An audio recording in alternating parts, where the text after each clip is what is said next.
Saludos, amigos y amigas de La Respuesta. En la semana, el día jueves, cumplí 82 años. 18 de julio del año 1931. Ya estaba establecido el régimen duro de Trujillo desde hacía más de un año. Fue impresionante para mí, para mi familia, naturalmente, el número de llamadas, de solidaridades, de manifestaciones de afecto y respaldo. Y en la noche hicimos la experiencia esta que llaman Open House.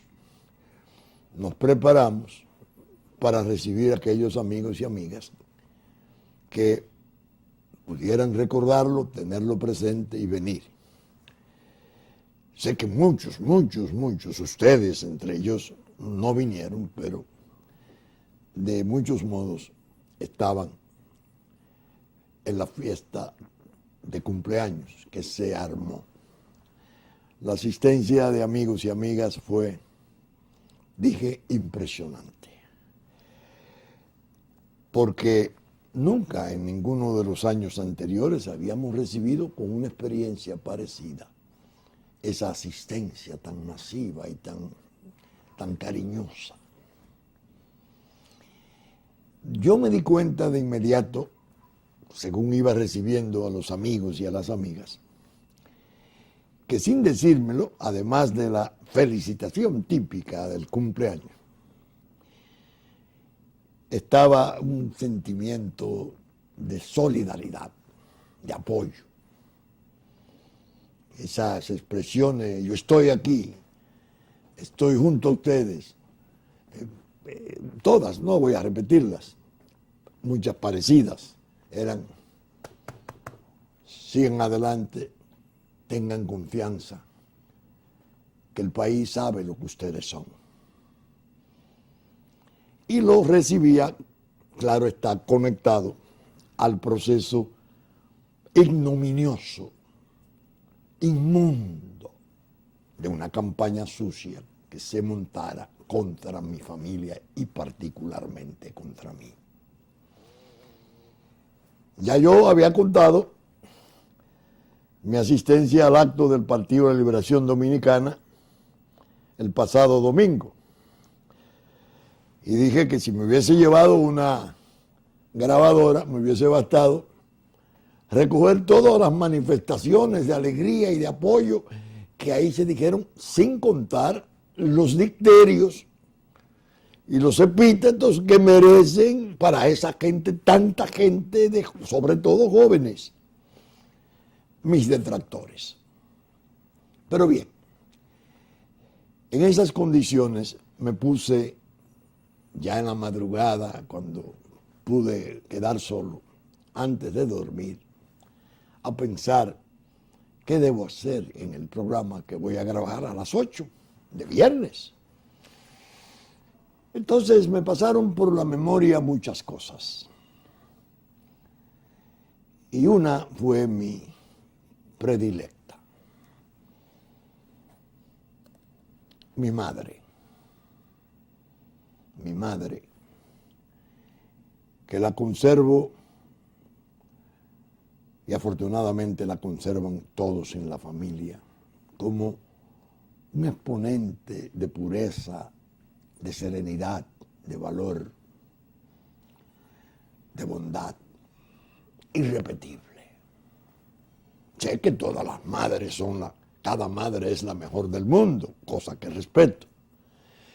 Y dije, caramba, voy a traer a La Respuesta algo que ocurrió alrededor de su serenidad, alrededor de su condición profunda de madre, en una de mis tormentas.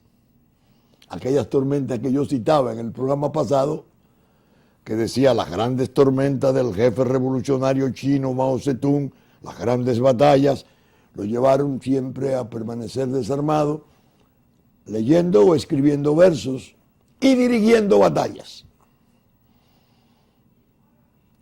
Las mías son pequeñas, desde luego, pequeñas en el orden nacional, porque son más bien familiares y muy personales, pero son tormentas. Y recordé el año 78. Del 78 acá han transcurrido 35 años. Imagínense ustedes. Los que tienen hoy 35 años, ¿no?, acababan de nacer. De ahí para abajo no habían nacido. Imagínense los que tienen de 35 años a 18, a 16, a 17, primera juventud. ¿Qué pueden saber de estas cosas? Que no sean las que escriban o digan una serie de individuos, algunos de ellos muy bien dotados de información, muy correctos, y otros, como siempre ocurre, tratando de trampear la historia, deformarla, acomodarla, comercializarla, haciendo publicaciones de folletos y librejos que son verdaderas cunetas de estiércol. Pero bien, en medio de aquella tormenta, mi familia padeció mucho. Yo diría que era la primera experiencia de verdadera tormenta que sufría. Había ganado las elecciones el Partido Revolucionario Dominicano. El doctor Balaguer me llamó, como su amigo que fui siempre, y lo sigo siendo, y me pidió que por favor, primero envió una de sus hermanas a mi casa, muy afectuosa, que si podía ayudarle en el trastorno de su derrota en el 78. Yo asumí la representación del Partido Reformista y del presidente Balaguer entonces. Dios mío, solo la gracia de Dios, la protección de Dios pudo mantenernos a nosotros sin desintegrarnos, sin desmoralizarnos hasta el desencanto y la vergüenza. Pero en medio de las tormentas, el Señor. Recuerdo que un periodista muy brillante y talentosísimo, un hombre que fue de una importancia enorme, que sus editoriales eran casi decisiones de Corte Suprema, de la Corte Suprema, diríamos universal, eran casi bulas papales, eran encíclicas. Yo fui a llevar la declaratoria de que yo asumiría la defensa del presidente Balaguer y el reformismo, y me dijo, porque éramos buenos amigos, pero Vincho, tú no te das cuenta que tú estás contra la unanimidad del pueblo. Entonces yo le digo, mire, esa unanimidad yo creo verla en su miedo. Ese hombre que yo voy a defender cuenta con el apoyo de un hemisferio importante de la población. Yo pensaba especialmente los campesinos. Y yo creo que corresponde hacerlo. Bueno, tú te expondrás a las consecuencias. Me quiso decir, prepárate que te van a electrocutar. Y en efecto, señores, se está escribiendo y se va a llevar al libro toda esa experiencia, se lo advierto desde ahora, pero no puedo por razones de tiempo más que pasar rápidamente sobre ellas.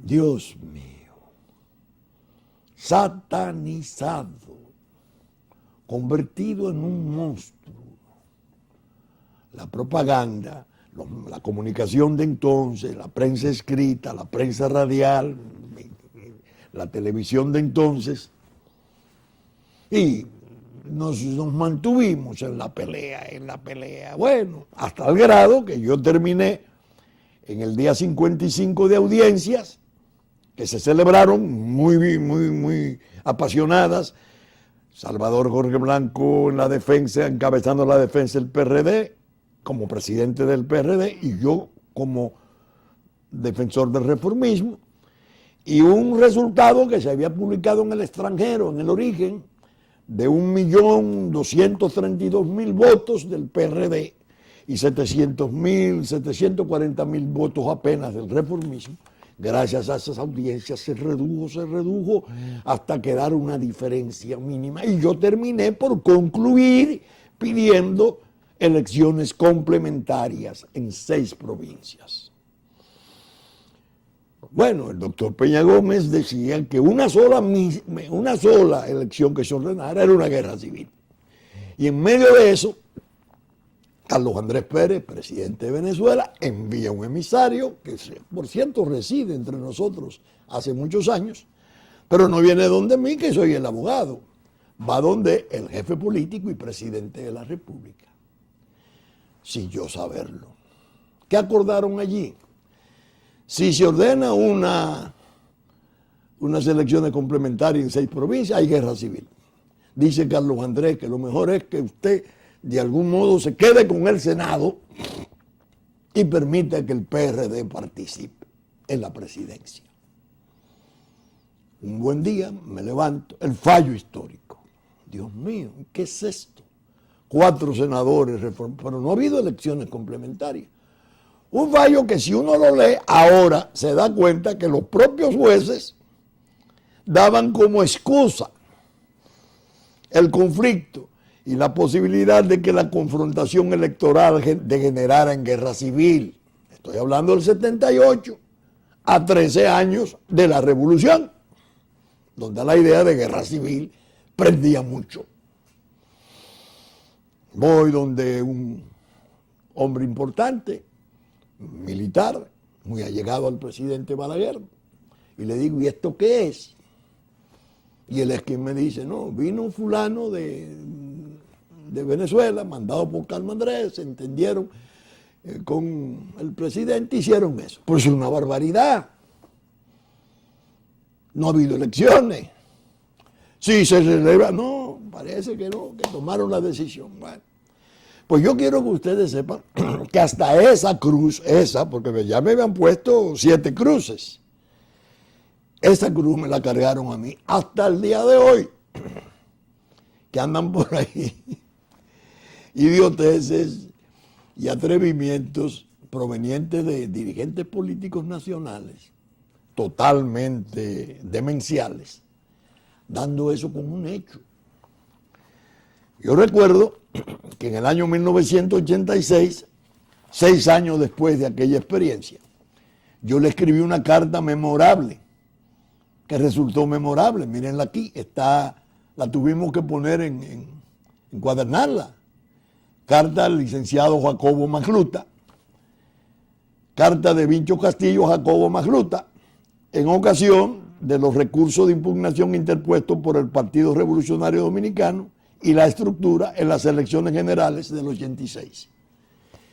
Una carta que al leerla ahora uno dice, Dios mío, pero el que escribió esta carta a ese candidato del PRD es el mismo que defendió a Balaguer en el 78, el mismo, diciéndole, impugne. Si usted entiende que le han producido trastrueques, que le han producido fraude, impugne. La carta tiene una historia de todo el proceso